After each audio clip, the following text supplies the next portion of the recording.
اپنے بچوں کو، اپنی بیویوں کو، اپنے پیاروں کو، حتیٰ کہ اپنی جانوں کو بھی اذیتناک مراحل میں سے گزارنے سے ان دیوتاؤں کے پجاریوں نے دریغ اور گریز نہ کیا، اپنے بیٹوں بیٹیوں کو آگ میں جلا دیا، اپنے بیٹوں بیٹیوں کو پانیوں میں ڈبو دیا، اور اپنے اہل و عیال کو کوئلوں پر چلنے پر بھی مجبور کر دیا۔ لیکن اس کے برعکس جب ہم بائبل مقدس کے خدا کی عبادت پر نگاہ ڈالتے ہیں تو ہمیں تصویر قطعی مختلف دکھائی دیتی ہے۔ آئیے بائبل کے خدا کی طرف اور پھر اس کے ہاں پائے جانے والے عبادت کے تصور پر توجہ دیتے اور غور و خوض کرتے ہیں اور دھیان لگاتے ہیں، اور پھر دیکھتے ہیں کیا بائبل کا خدا بھی اپنے پجاریوں سے ایسی ہی مشکل، ایسی ہی کٹھن اور ایسی ہی دشوار کارگزاریوں کی توقع رکھتا ہے؟ پھر خداوند نے موسیٰ سے کہا، پھر خداوند نے موسیٰ سے کہا کہ فرعون کے پاس جا اور اس سے کہے کہ خداوند یوں فرماتا ہے کہ میرے لوگوں کو جانے دے تاکہ وہ میری عبادت کریں۔ پھر خداوند نے موسیٰ سے کہا کہ فرعون کے پاس جا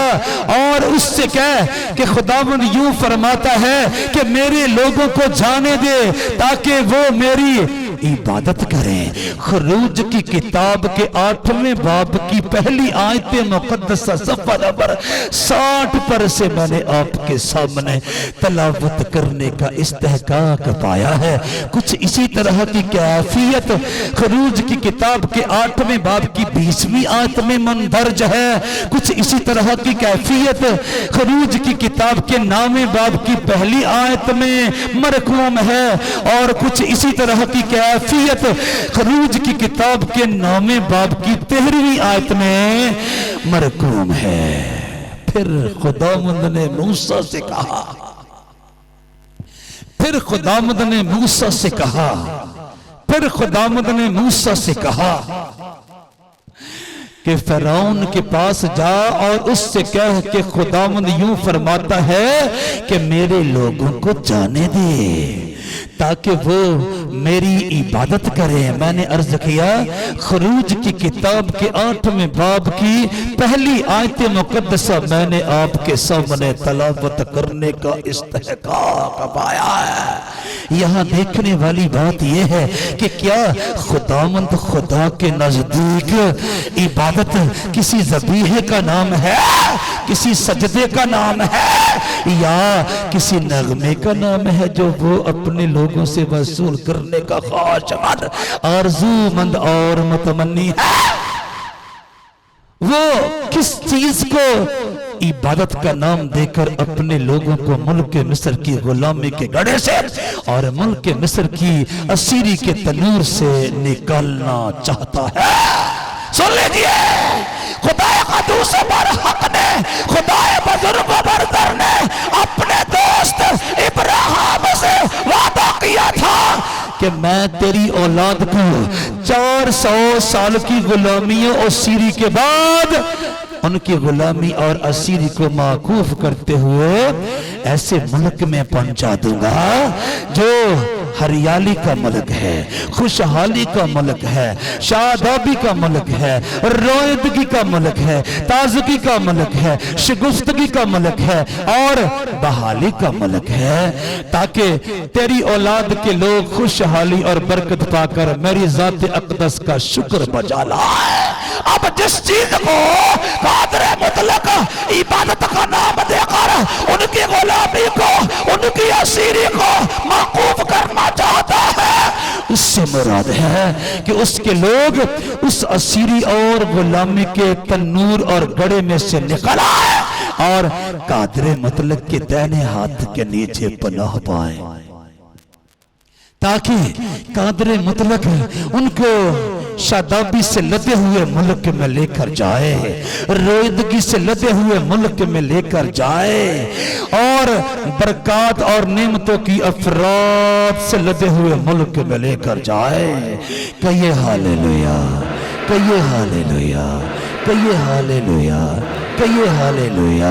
جب قادر مطلق ان کو اپنے پروگرام کے مطابق مرد خدا موسیٰ کی رہنمائی میں اپنی بڑی بڑی آفات کا اظہار کر کے، اپنے بڑے بڑے کمالات کا اظہار کر کے، اپنی بڑی بڑی کرامات کا اظہار کر کے، اپنے بڑے بڑے معجزات کا اظہار کر کے، اپنے بڑے بڑے عجائبات کا اظہار کر کے، اور اپنے لوگوں پر بڑے بڑے احسانات کا اظہار کر کے ان کو ملک مصر کی غلامی اور ملک مصر کی اسیری میں سے نکال لایا۔ ابھی وہ اپنی منزلوں پر نہ پہنچے تھے کہ راستے میں سمندر آ گیا، بحرہ قلزم آ گیا۔ جب ان لوگوں نے پلٹ کے دیکھا تو افواج مصر ان کے تعاقب میں بڑی چلی آتی تھی، اور وہ بکھلاہٹ اور گھبراہٹ کا شکار ہو کر زندہ خدا کی اور اس کے بندہ مرد خدا موسیٰ کی شکایت کرنے اور بڑبڑانے لگے۔ تب مرد خدا موسیٰ نہایت پریشانی کے عالم میں اپنے خدا کے حضور میں سجدہ ریز ہوئے، اور خدائے قدوس برحق نے، خدائے بزرگ برتر نے اپنے بندہ مرد خدا موسیٰ سے مخاطب ہو کر فرمایا، فریاد کاہے کو کر رہے ہو؟ اپنے ہاتھ میں لی ہوئی لاٹھی کو میرا نام لے کر بحرہ قلزم کی طرف بڑھا دو، پھر دیکھو بحرہ قلزم تمہارا راستہ چھوڑنے پر مجبور ہو جاتا ہے کہ نہیں۔ قادر مطلق کا نام لے کر اپنے ہاتھ میں لی ہوئی لاٹھی کو سمندر کی طرف بڑھا دیا، اور سمندر نے خدا کے لوگوں کا راستہ چھوڑ دیا، لیکن ان کے تعاقب میں آنے والی افواج مصر کو سمندر کے تلاطم خیز تھپڑوں نے دھپوچ لیا۔ سمندر کی بے قرار امواج نے ہڑپ کر لیا، سمندر کی بے تاب لہروں نے کھا لیا، اور وہ سمندر کی گہرائیوں کی خوراک بن گئے، سمندر کی گہرائیوں کا لقمہ اور نوالا بن گئے۔ جبکہ خدا کے لوگ اگلے سالوں پر بقریت جا اترے، اور جب جا اترے اور انہوں نے دیکھا ان کے زندہ حقیقی حتمی لا تبدیل اور عبدالآباد تک قائم اور دائم رہنے والے خدا نے اپنے کمالات کا، اپنی کرامات کا، اپنے معجزات کا، اپنے عجائبات کا اور اپنے لوگوں پر اپنے احسانات کا اظہار کرتے ہوئے ان کے مخالفین کو، ان کے دشمنوں کو پاتال کے پاتال میں اتار دیا ہے۔ تو وہ سمندر کے کنارے کھڑے ہو کر سوچنے لگے اب کیا کریں، اور بائبل مقدس اس بات کی گواہ ہے انہوں نے کوئی ذبیحہ پیش نہیں کیا، کوئی سجدہ پیش نہیں کیا، ہاں البتہ ایک نغمہ پیش کیا جس کا منظوم اردو ترجمہ یہ ہے، میں خدا کی ثنا گاؤں گا، حمد اس کے کیے جاؤں گا، میں خدا کی ثنا گاؤں گا، حمد اس کے کیے جاؤں گا، میں خدا کی ثنا گاؤں گا، حمد اس کے کیے جاؤں گا۔ واہ بھائی واہ، میں فتح یاب ہوں، برسر آب ہوں، وہ ہے بخشش میری، وہ میرا بھاگ ہے، وہ میرا زور ہے، وہ میرا راگ ہے، اس کی تعظیم لب پہ صدا لاؤں گا، میں خدا کی ثنا گاؤں گا، حمد اس کے کیے جاؤں گا، میں خدا کی ثنا گاؤں گا، حمد اس کے کیے جاؤں گا۔ وہ ہے میرا خدا میرے اجداد کا، وہ ہے میرا خدا میرے اجداد کا،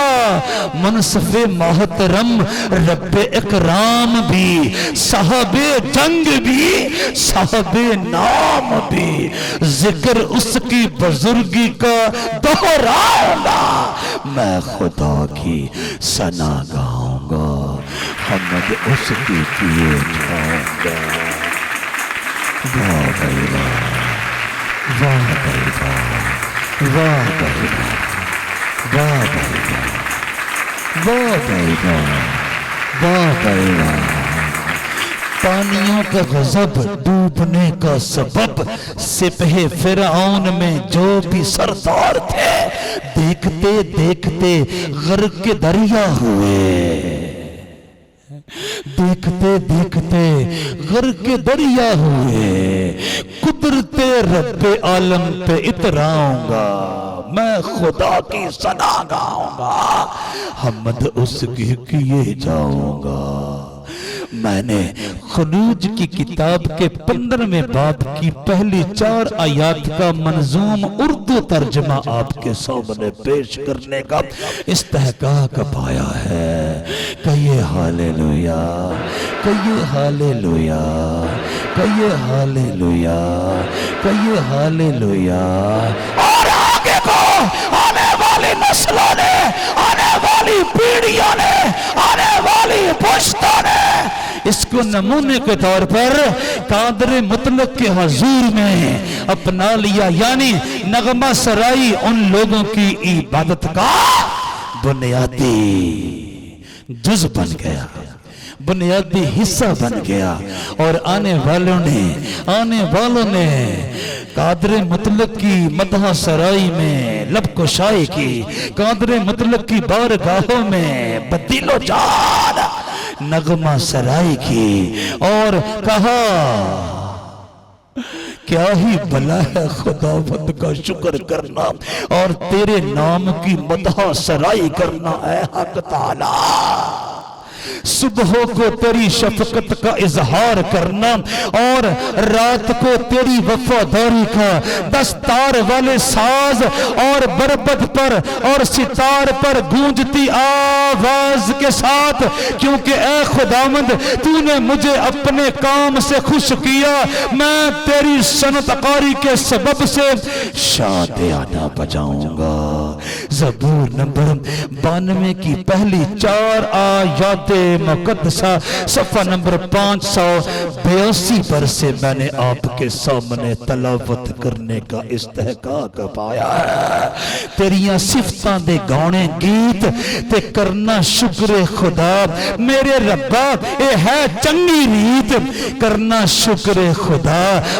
وڈے تے ویلے شفقت تیری، رات دے ویلے رحمت تیری، کریے یاد صدا تے کرنا شکر خدا، میرے ربا اے ہے چنگی ریت کرنا شکر خدا۔ دستارہ ایک ساز بنا کے،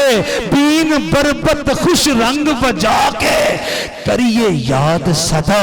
تے کرنا شکر خدا، میرے ربا اے ہے چنگی ریت کرنا شکر خدا۔ اپنے کماں تو یا ربا مینوں تو خوشحال ہے کیتا، کریے یاد صدا تے کرنا شکر خدا، میرے ربا اے ہے چنگی ریت کرنا شکر خدا۔ تیرے ہتھ دیاں کاریگریاں ویکھ خوشی دے ساز وجاواں، کریے یاد صدا تے کرنا شکر خدا، میرے ربا اے ہے چنگی ریت کرنا شکر خدا۔ یعنی قادر مطلق کے لوگوں نے حی القیوم کی عبادت کرتے وقت مدح سرائی کو اور نغمہ سرائی کو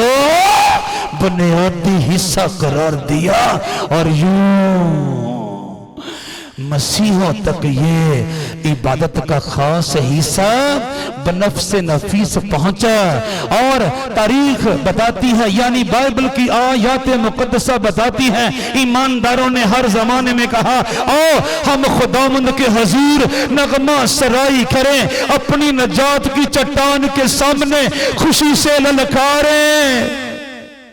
شکر گزاری کرتے ہوئے اس کے حضور میں حاضر ہو۔ مزمور گاتے ہوئے اس کے آگے خوشی سے للکاریں۔ زبور نمبر 95 کی پہلی 2 آیات غاریمہ صفحہ نمبر 584 پر سے میں نے آپ کے سامنے تلاوت کرنے کا استحقاق پایا ہے۔ آؤ ایک نواں گیت رب لے گاؤ، آؤ ایک نواں گیت رب لے گاؤ، سب جو زمین دے ہو گاون لے آؤ۔ یعنی خدا کے لوگوں نے قادر مطلق کی عبادت میں مدح سرائی اور نغمہ سرائی کو بنیادی حصہ بنا دیا، اور لشکروں کے خدا کے بڑے بڑے عجائبات، بڑے بڑے کمالات، بڑے بڑے معجزات، بڑے بڑے احسانات اور بڑی بڑی کرامات کے باعث اس بزرگ و برتر کی تعریف و تمجید میں لب گشائی کی، اور اس کے بزرگ و برتر نام کی مدح سرائی کی، اور اس کے تخت عظیم کے روبرو نغمہ سرائی کی، اور یوں نغمہ سرائی یعنی ستائش اس کی عبادت کا خاص حصہ قرار دے دیا گیا، اور کہا گیا آؤ ایک نواں گیت رب لے گاؤ، آؤ ایک نواں گیت رب لے گاؤ، آؤ ایک نواں گیت رب لے گاؤ، سب جو زمین دے ہو گاون لے آؤ، کرو سب بزرگی یہوہ دے ناں دی، روز روز مکتی اس دی سناؤ، او دے وڈے کم تسی لوگوں نو دسو، قوماں اگے بزرگی بتاؤ، کیوں جو رب ہے سارے دلوتیاں نالوں وڈا، تسی لائق طور نال اونوں وڈیاؤ، قوماں دے بت سارے جھوٹے تے ناچیز ہیں نا، آسمان دے خدا نو خالق بناؤ، او دے حضور وچ ہے عزت تے دولت، پاک گھر وچ او دے نیکی نال آؤ۔ زبور نمبر 96 کی پہلی 5 آیات کا منظوم پنجابی ترجمہ میں نے آپ کے سامنے پیش کرنے کا استحقاق پایا ہے،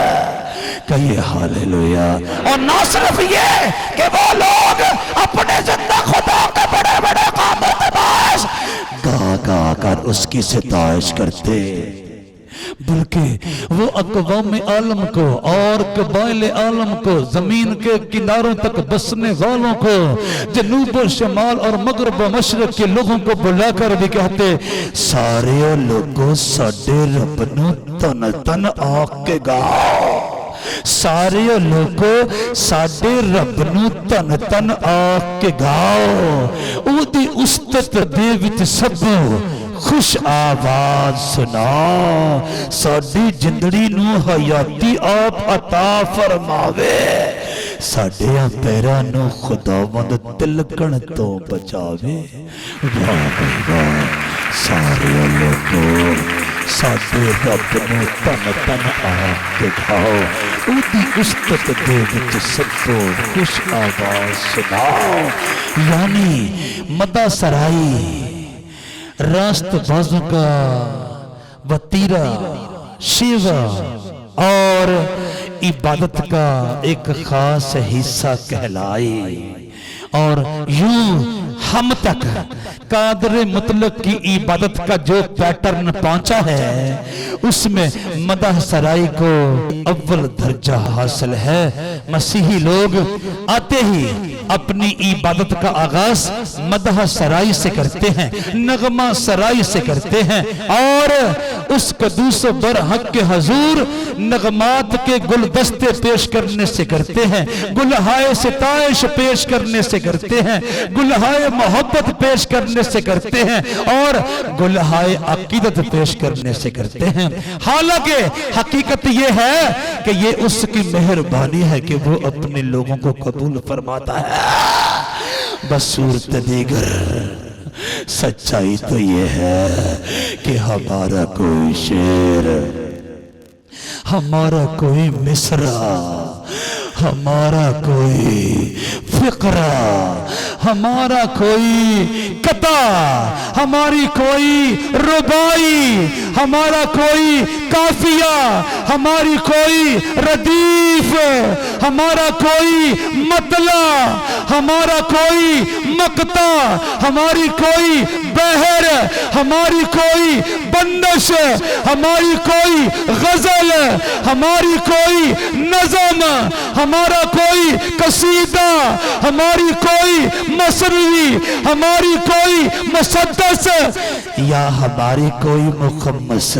اس قدوس و برحق اور بزرگ و برتر کے شیان شان نہیں ہے۔ وہ ہم سے نغمات کی امید کیا رکھے گا؟ ہمارے دامن میں تو کچھ بھی ایسا نہیں جو اس کے معیار پر پورا اترے۔ آسمان کے کروڑ ہا ارب ہا بلکہ لا تعداد اور ان گنت متنفسین سانس لیے بغیر اور دم روکے بغیر کہتے رہتے ہیں قدوس قدوس قدوس قدوس قدوس قدوس، جو تھا، جو ہے اور جو آنے والا ہے۔ ایسے عظیم و شان قدوس برحق بزرگ برتر خدا کو، یعنی بائبل کے زندہ خدا کو، بائبل کے حقیقی خدا کو، بائبل کے حتمی خدا کو، بائبل کے لا تبدیل خدا کو، اور بائبل کے عبدالآباد قائم اور دائم رہنے والے خدا کو، مٹی کے پتلوں اور خاک کے کھلونوں کے نغمات کی جو حقیر سے ہے، ناچیز سے ہے، بے معنی سے ہے، بے مقصد سے ہے، کیا ضرورت ہو سکتی ہے؟ وہ ہمارے ناچیز سے سازوں سے کیا لطف لے گا؟ اس کو ہمارے چمٹوں سے، ہماری ڈولکیوں سے، ہمارے باجوں سے، ہمارے تبلوں سے، ہمارے گٹاروں سے، ہمارے ستاروں سے، ہماری خنجریوں سے کیا لینا دینا؟ وہ تو عالم بالا پر یعنی آسمانوں کے آسمان میں نہیں سماتا۔ پھر مٹی کے پتلے اور خاک کے کھلونے اسے کیا پیش کریں گے؟ جب وہ اپنی عبادت کے لیے بلاتا ہے تو اس کا مطلب ہے آؤ میرے دہنے ہاتھ کے سائے کے نیچے چھپ جاؤ، میری قربت کا مزہ لو، میری نزدیکی کا مزہ لو، میری حضوری کا مزہ لو، اور میری موجودگی کا مزہ لو، جو بنی آدم کے لیے بلکہ کائنات کے ہر متنفس کے لیے زندگی بخش ہے، حیات بخش ہے، راحت بخش ہے اور اطمینان بخش ہے۔ اپنے خدا کا درشن لو، اپنے خدا کا دیدار لو، جو بنی آدم کے لیے حیات کا سرچشمہ ہے۔ یہ وہ خدا ہے، کائنات کی جان، کائنات کی روح، کائنات کی سانس اور کائنات کا دل، جس کے قبضہ قدرت میں ہے وہ مٹی کے پتلوں اور خاک کے کھلونوں کے سازوں سے، نغموں سے اور آوازوں سے کیا سروکار رکھ سکتا ہے؟ کیا مزہ لے سکتا ہے؟ کیا لطف لے سکتا ہے؟ ہرگز نہیں۔ جب وہ ہمیں اپنی عبادت کے لیے بلاتا ہے تو اس کا یہ مطلب ہے کہ ہم اس کی قدرت کے، اس کی عظمت کے، اس کی حشمت کے اور اس کی محبت کے سائے تلے محفوظ ہو جائیں۔ کہیے ہاللیلویا۔ بصورت دیگر ہمارے ہدیے، ہمارے ذبیحے، ہمارے تحفے، ہمارے سجدے، ہمارے نغمے اور ہمارے چڑھاوے اس کے کس کام کے ہیں؟ ہمارے فقرات، ہمارے بیانات، ہمارے تصورات، ہمارے خیالات، ہمارے تخیلات، ہماری تعویلات، ہماری توضیحات، ہماری تشریحات، ہمارے مرکبات، ہماری اصطلاحات، ہماری تشبیہات، ہمارے استعارات، الغرض ہماری کوئی ایک بھی بات اس کے شایان شان نہیں ہے۔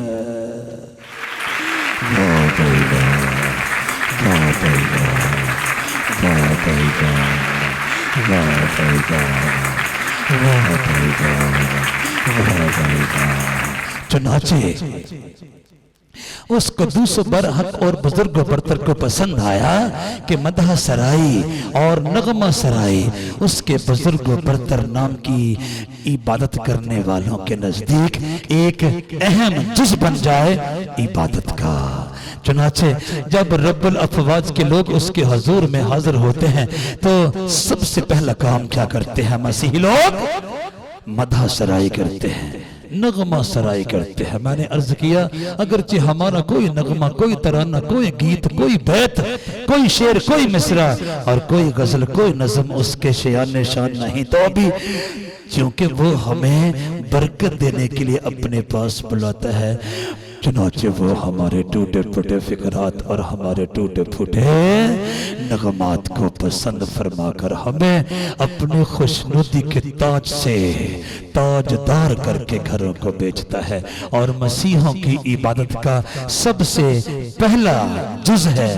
سب سے اولین حصہ ہے نغمہ سرائی۔ او ہم خداوند کے حضور نغمہ سرائی کریں، اپنی نجات کی چٹان کے سامنے خوشی سے للکاریں، شکر گزاری کرتے ہوئے اس کے حضور میں حاضر ہوں، مزمور گاتے ہوئے اس کے آگے خوشی سے للکاریں۔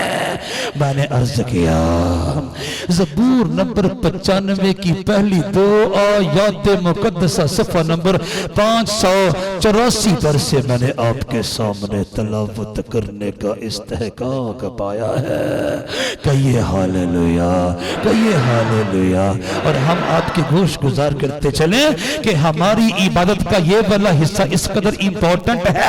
کہ جناب مسیح یعنی خدا کا روح جب انسانی لبادے میں، بشریت کی پوشاک میں اور آدمیت کے لباس میں زمین پر بنی آدم کے درمیان اترا تو وہ بھی اپنے آسمانی باپ کے جلال کے لیے نغمہ سرائی کیا کرتا تھا۔ اور پاک روح کی تحریک کے ساتھ اس حصہ کی امپورٹنس کے بارے میں جناب پالوس رسول افسیوں کی کلیسیا کے نام لکھے ہوئے اپنے خط کے 5ویں باب کی 19ویں آیت میں صفحہ نمبر 187 پر یوں فرماتے ہیں، اور آپس میں مزامیر اور گیت اور روحانی غزلیں گایا کرو اور دل سے خداوند کے لیے گاتے بجاتے رہا کرو، جیسے میں نے پہلے عرض کر دیا ہے۔ افسیوں کے نام لکھے ہوئے پالوس رسول کے پاکیزہ خط کا 5واں باب اور اس کی 19ویں آیت مقدسہ صفحہ نمبر 187 پر سے میں نے آپ کے سامنے تلاوت کرنے کا استحقاق پایا ہے۔ پھر سن لیجئے، اور آپس میں مزامیر اور گیت اور روحانی غزلیں گایا کرو اور دل سے خداوند کے لیے گاتے بجاتے رہا کرو۔ کہیے ہاللیلویا، کہیے ہاللیلویا۔ بھائیوں اور بہنوں، خدائے قدوس و برحق کی عبادت میں نغمہ سرائی اور مدح سرائی اور اس کی شان اقدس میں لب کشائی کی جو امپورٹنس ہے اس سے کسی کو کوئی انکار نہیں۔ جو پرانے وقتوں کی عبادت کا بڑا حصہ ہوتا تھا وہ قربانیوں پر مشتمل ہوتا تھا۔ خدا نے موسوی شریعت میں اپنے ایمانداروں کو، اپنے نیکوکاروں کو، اپنے دینداروں کو اور اپنے جانثاروں کو قربانیوں کا نظام عطا کیا، لیکن جب بنی اسرائیل اپنے خدا کے حضور میں بڑی سے بڑی قربانی گزارنے کے بعد بڑے سے بڑا گناہ کرتے تو قادر مطلق نے قربانیوں سے بیزاری کا اظہار کیا اور فرمایا، نہ میں تیرے گھر سے بیل لوں گا اور نہ تیرے باڑے سے بکرے، کیونکہ جنگل کا ایک ایک جانور اور ہزاروں پہاڑوں کے چوپائے میرے ہی ہیں۔ نہ میں تیرے گھر سے بیل لوں گا اور نہ تیرے باڑے سے بکرے، کیونکہ جنگل کا ایک ایک جانور اور ہزاروں پہاڑوں کے چوپائے میرے ہی ہیں، میں پہاڑوں کے سب پرندوں کو جانتا ہوں اور میدان کے درندے میرے ہی ہیں۔ اگر میں بھوکا ہوتا تو تجھ سے نہ کہتا، کیونکہ دنیا اور اس کی معموری میری ہی ہے۔ کیا میں سانڈوں کا گوشت کھاؤں گا یا بکروں کا خون پیوں گا؟ زبور نمبر 50 کی 9ویں آیت سے 13ویں آیت تک کا حوالہ صفحہ نمبر 556 پر سے میں نے آپ کے سامنے تلاوت کرنے کا استحقاق پایا ہے۔ پھر سنیے، پرانے وقتوں میں عبادت کا ایک لازمی حصہ قربانیوں کے نظام پر مشتمل تھا، لیکن جب بنی اسرائیل نے اس قدوس و برحق بزرگ و برتر کو اپنی قربانیوں کے باعث بیزار کیا تو اس نے اعلانیہ فرمایا، نہ میں تیرے گھر سے بیل لوں گا نہ تیرے باڑے سے بکرے، کیونکہ جنگل کا ایک ایک جانور اور ہزاروں پہاڑوں کے چوپائے میرے ہی ہیں۔ میں پہاڑوں کے سب پرندوں کو جانتا ہوں اور میدان کے درندے میرے ہی ہیں۔ اگر میں بھوکا ہوتا تو تجھ سے نہ کہتا، کیونکہ دنیا اور اس کی معموری میری ہی ہے۔ کیا میں سانڈوں کا گوشت کھاؤں گا یا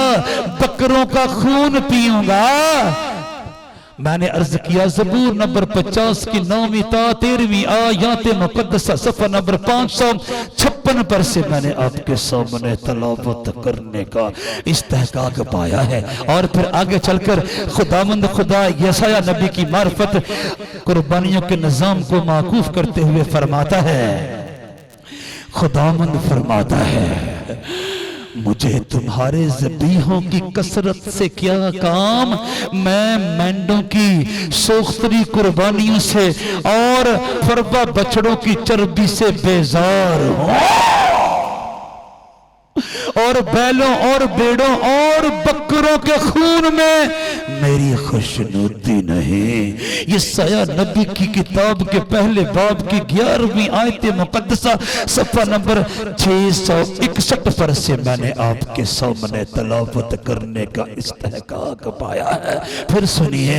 جناب داؤد عرض گزار ہوتے ہیں، یعنی جب وہ اپنے خدا کی پاکیزہ مرضی کو جان چکے کہ وہ چاہتا کیا ہے اصل میں، تو جناب داؤد پاک روح کی تحریک سے لب کشائی کرتے اور عرض کرتے ہیں، کیونکہ قربانی میں تیری خوشنودی نہیں، کیونکہ قربانی میں تیری خوشنودی نہیں، ورنہ میں دیتا سوختنی قربانی سے تجھے کچھ خوشی نہیں۔ شکستہ روح خدا کی قربانی ہے، اے خدا تو شکستہ اور خستہ دل کو حقیر نہ جانے گا۔ زبور نمبر 51 کی 16ویں اور 17ویں آیات مقدسہ 557 صفحہ پر سے میں نے آپ کے سامنے تلاوت کرنے کا استحقاق پایا ہے، کیونکہ قربانی میں تیری خوشنودی نہیں، ورنہ میں دیتا سوختنی قربانی سے تجھے کچھ خوشی نہیں۔ شکستہ روح خدا کی قربانی ہے، اے خدا تو شکستہ اور خستہ دل کو حقیر نہ جانے گا۔ زندہ خدا کے زندہ کلام میں سے زبور نمبر 51 کی 16ویں اور 17ویں آیات مقدسہ صفحہ نمبر 557 پر سے میں نے آپ کے سامنے تلاوت کرنے کا استحقاق پایا ہے۔ اور یوں بائبل مقدس کی آیات مقدسہ نے ہمیں بتایا کہ خداوند خدا نے قربانیوں کے نظام کو معکوف کیا اور اس کے مقابلے میں اپنے روح کو زمین پر انسانی شکل و صورت دے کر اتارا اور بطور برہ اور برہ کے پاکیزہ خون کے باعث ہم پاکیزہ قرار دیے گئے اور ہمیں مزید کسی قربانی کی قادر مطلق کے حضور میں ضرورت نہ رہے۔ آگے بڑھیں اور دیکھیں مسیحوں کی عبادت کا دوسرا بڑا حصہ جب مسیحی لوگ قادر مطلق کی ستائش میں لب کشائی کرتے ہیں تو اس کا مطلب ہے خداوند خدا کے ساتھ ملاقات کرنے والے اسے بلا رہے ہیں، یہوہ میں پکارتا ہاں میرے ول تجھے دیا۔ اور پھر خداوند اپنے لوگوں میں آیا ہے، اے روح پاک اتر آ، کیونکہ مسیحوں کو بائبل نے بتایا ہے جہاں پر اس قدوس برحق اور بزرگ برتر کی ثناخوانی کی جائے، پرستش و تعریف کی جائے، تمجید و تعظیم کی جائے، وہ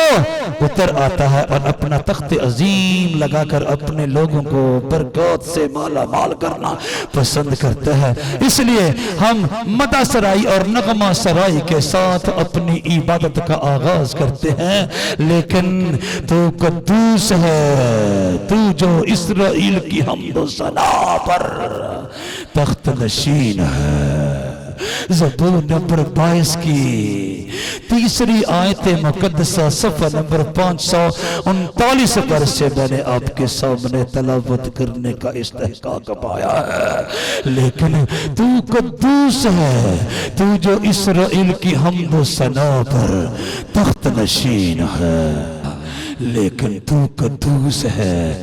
تو جو اسرائیل کی حمد و ثنا پر تخت نشین ہے۔ میں نے عرض کیا زبور نمبر 22 کی تیسری آیت مقدسہ صفحہ نمبر 539 پر سے میں نے آپ کے سامنے تلاوت کرنے کا استحقاق پایا ہے، جہاں پر ہم اپنے خدا کی تعریف و تمجید میں لب کشائی کرتے ہیں، اس کی شان اقدس میں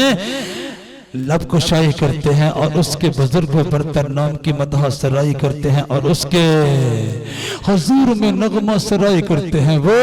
اپنے تخت عظیم پر براجمان ہو کر اپنی موجودگی سے، اپنی نزدیکی سے، اپنی قربت سے، اپنی حضوری سے، اپنے درشن سے اور اپنے دیدار سے اپنے لوگوں کو فیض یاب کر دیتا ہے۔ کہیے ہاللیلویا۔ اور یوں ہم قادر مطلق کو اپنے درمیان آنے کی دعوت دیتے ہیں، اور مسیح خداوند نے اپنے باپ کے اس موقف کی تشریح و توضیح کرتے ہوئے فرمایا تھا، کیونکہ جہاں 2 یا 3 میرے نام پر اکٹھے ہیں وہاں میں ان کے بیچ میں ہوں۔ میں نے عرض کیا متی رسول کی معرفت مسیح خداوند کی زندگی بخش انجیل کا 18واں باب اور اس کی 20ویں آیت مقدسہ صفحہ نمبر 22 پر سے میں نے آپ کے سامنے تلاوت کرنے کا استحقاق پایا ہے۔ اور جب ہم اس کے بزرگ و برتر نام کی ستائش اور حمد اور ثنا اور مدح سرائی کرتے ہیں تو ہمارا ایمان ہے کہ وہ ہمارے درمیان اتر آیا ہے، اور ہماری عبادت کا دوسرا حصہ دعا کہلاتا ہے، کیونکہ ہم جان گئے ہمارا خدا ہماری نغمہ سرائی کے نتیجے میں ہماری طرف اپنا کان لگا چکا، ہم پر اپنی نگاہ لگا چکا، ہماری طرف توجہ کر چکا، ہمارے درمیان موجود ہوا۔ آئیے اب اپنی مناجات، اپنی حاجات، اپنی ضروریات، اپنی مشکلات اس کے سامنے رکھیں، اور دعائیہ ماحول میں اس کی گزشتہ برکات اور نعمتوں کی افراد اور تحائف کی بہتات کے لیے اس کی ذات اقدس کا شکر بجا لائیں، اور پھر اس سے کہیں مجھے روزگار چاہیے، مجھے اچھی بیوی چاہیے، مجھے اچھا خامن چاہیے، مجھے بیٹے بیٹیاں چاہیے، مجھے رہائش کے لیے گھر چاہیے، مجھے فلاں چیز چاہیے، مجھے فلاں چیز چاہیے، اور پھر یہ کہ مجھے راست بازی کی راہ پر چلنے کی توفیق بخش، تاکہ اس زمین کی نعمتوں اور برکتوں سے آسودہ ہونے کے بعد میں حیات ابدی کا تاج حاصل کر کے تیرے ساتھ ابدیت اور کاملیت میں داخل ہونے کے لائق بن جاؤ۔ اور یوں یہ ہماری عبادت کا دعائیہ حصہ ہے کیونکہ ہم نے جان لیا ہماری نغمہ سرائی کے نتیجہ میں قادر مطلق ہمارے درمیان آ اترا ہے، اس کے پاک روح کا سائبان ہمارے اوپر تان دیا گیا ہے، اس کے پاک روح کا خیمہ ہمارے اوپر تان دیا گیا ہے، اس کے پاک روح کا تنبو ہمارے اوپر تان دیا گیا ہے، اور اب اس کی موجودگی ہے، اس کے بیٹے کی صلیب کا سایہ ہمارے اوپر پھیل چکا ہے۔ چنانچہ آئیے اب زندہ خدا کے سامنے اپنی مناجات کو پیش کریں، اپنی حاجات کو پیش کریں، اپنی مشکلات کو پیش کریں، اور اپنی ضروریات کو پیش کریں، اور اپنی گزارشات کے ساتھ ساتھ اس کی شکر گزاری کریں۔ گزشتہ میں تو نے ہمارے لیے بڑے بڑے کام کیے، اور آئندہ کے لیے ہمارے لیے اور بڑے بڑے کام کر، تاکہ ہم تیری ذات اقدس کا شکر بجا لاتے رہیں۔ اور یوں اس کے آنے پر ہم نے اس کے ساتھ گفتگو کا آغاز کیا۔ مسیحوں کی عبادت کا تیسرا بڑا حصہ کلام خدا کی تلاوت ہے، کلام خدا کی تشریح ہے، کلام خدا کی توضیح ہے، اور کلام خدا کی تعویل ہے۔ اور چنیدہ شخص قادر مطلق کے کلام خدا کا کوئی پیسٹ لیتا ہے، کوئی پیراگراف لیتا ہے، اور اس کی روشنی میں ہماری دعاؤں کا، ہماری گزارشات کا، ہماری مناجات کا جواب دیتا ہے۔ تمہیں یہ چاہیے، تمہیں وہ چاہیے، تمہیں یہ چاہیے، تمہیں وہ چاہیے، تو پھر سنو، تم ارشادات خداوندی پر، تم فرمودات خداوندی پر، تم نسخہ جات خداوندی پر، تم مفروضات خداوندی پر، تم تعلیمات خداوندی پر، اور تم احکامات خداوندی پر عمل پیرا ہو جاؤ، تاکہ تم کو دونوں دنیا میں، تم کو دونوں جہانوں میں کامیابی اور کامرانی حاصل ہو۔ اور یوں تلاوت کلام خدا، اس کی تعویلات، اس کی تشریحات، اس کی توضیحات اور اس کی تفسیر قادر مطلق کے حضور میں راست بازوں کی پیش کردہ عبادت کا تیسرا بڑا حصہ قرار پایا، اور ایٹ دا اینڈ ہم اس کو بادشاہوں کا بادشاہ تسلیم کرتے ہوئے اپنی توفیق کے مطابق اس کے حضور میں اپنے اموال و اسباب میں سے حصہ رکھتے ہیں، تاکہ اس کی تعظیم ہو اور ہم اس کے حضور سے برکات پر برکات حاصل کرنے کے لائق بن جائیں۔ سو ان تمام حصوں کو اکٹھا کرنے سے ہم یہ سیکھتے ہیں کہ مسیحوں کی عبادت کا بنیادی مقصد قادر مطلق کے ساتھ ملاقات کرنا ہے۔ ہم نے نغمہ سرائی کی اور وہ آیا، ہم نے مناجات پیش کی اور ہم بولے، اس نے سنا، تب اس نے بولنا شروع کیا اپنے کلام مقدس کے وسیلہ سے۔ ہم نے سنا اور اس کے کلام مقدس سے ہم نے سیکھا ہمارا خدا کیا پسند کرتا ہے، کیا ناپسند کرتا ہے، یعنی ہم اس کے کلام مقدس کے وسیلہ سے اس کی پسند کے اور ناپسند کے معیارات سے آگاہ ہوئے۔ ہم نے اس کی مدح سرائی کی اور اس نے اپنی موجودگی کا گہرا احساس ہمیں بخشا، اور پھر ہم نے اس کے آنے پر اپنی مناجات پیش کی اور اس نے اپنے کلام مقدس کے وسیلہ سے ہمیں ان تمام چیزوں کے حصول کا طریقہ اور سلیقہ اور کرینہ ہمیں سکھایا، اور اسے ہم نے کہا کلام مقدس کی تلاوت، تشریح، توضیح اور تعویل۔ بھائیوں اور بہنوں، اس کا مطلب یہ ہوا ہم نے اسے اپنے پاس سے کچھ بھی نہ دیا، نہ مسیحوں کے معبود کے سامنے نذرانہ عبادت پیش کرنے کا مطلب ہے let us go to meet God, let us come to see God۔ خدا کی اور بندے کی ملاقات کا نام مسیحوں کی عبادت ہے۔ This is the nature of Christian worship۔ خدا سے ملاقات کرنے کا نام مسیحوں کی عبادت ہے، اور انگریز لوگ اس کو کہتے ہی میٹنگ ہے، یعنی خدا کی اور انسانوں کی بیٹھک، باہمی گفتگو، باہمی ایکسچینج آف ویوز، باہمی بیٹھک اور تبادلہ خیال۔ ہم نے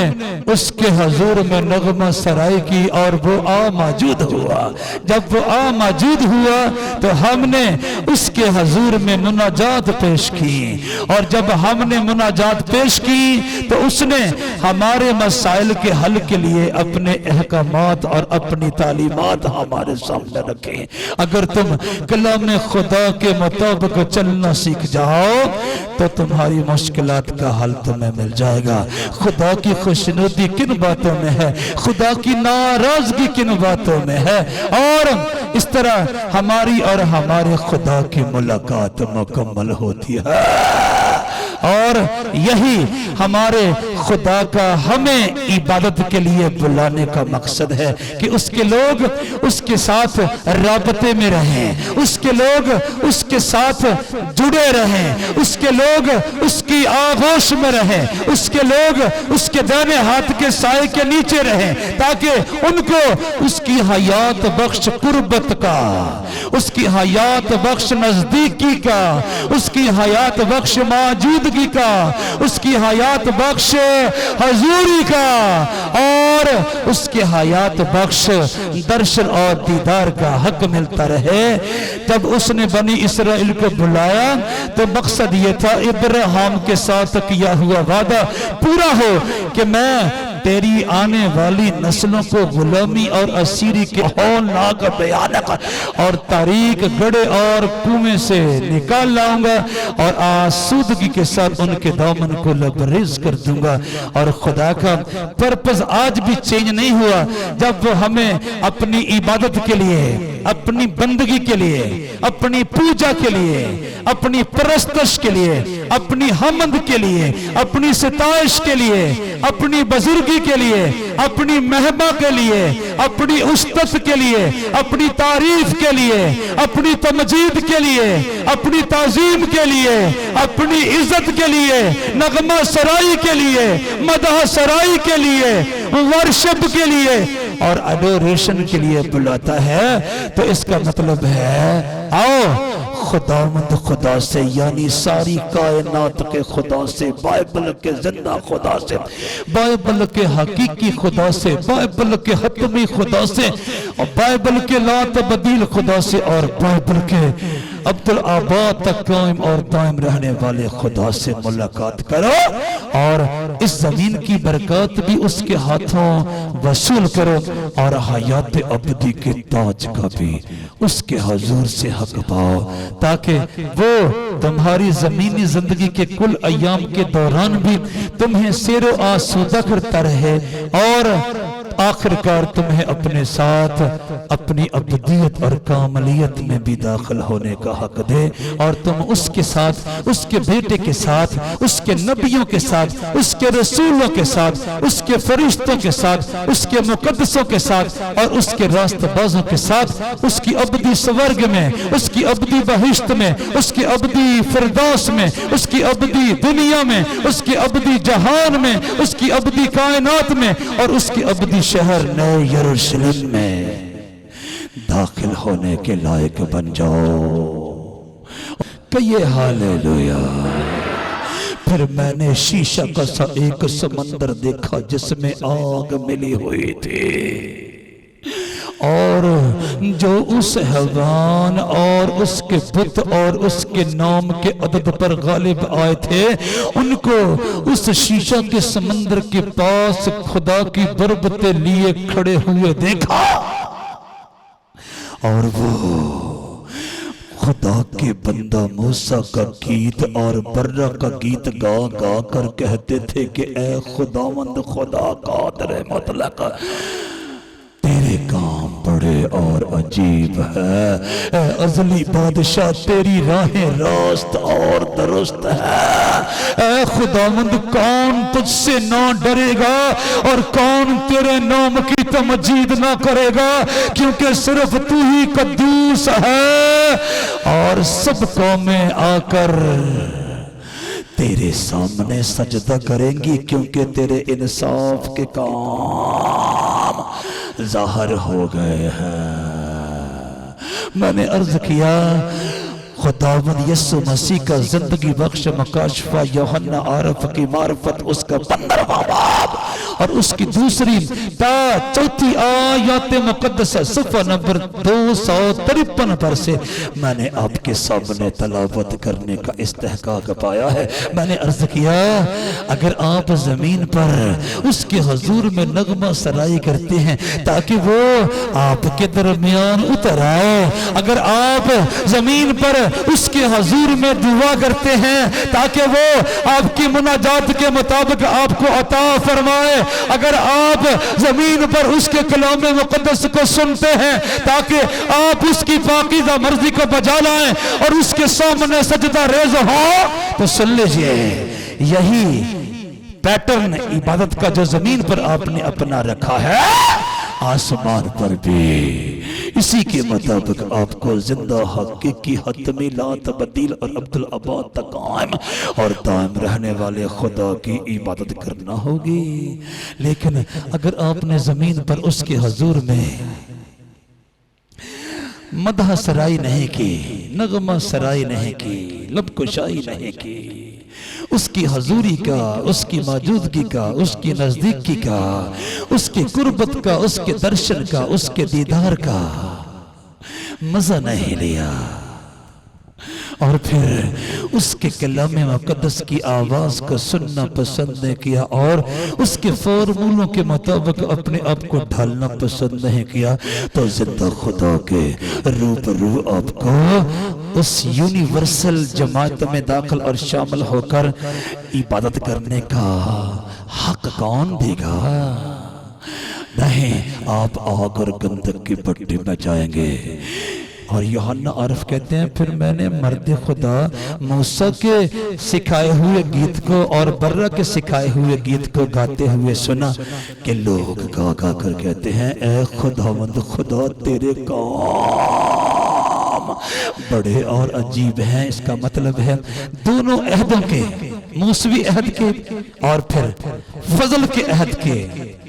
لوگ ایماندار، راست باز، نیکوکار، راستکار، دیندار، ایماندار، جانثار، وفادار، انکسار، پرہیزگار، پاک باز اور صادق لوگ وہاں پر اپنے خدا کی تعظیم، تمجید، ستائش، بزرگی، پرستش، بندگی اور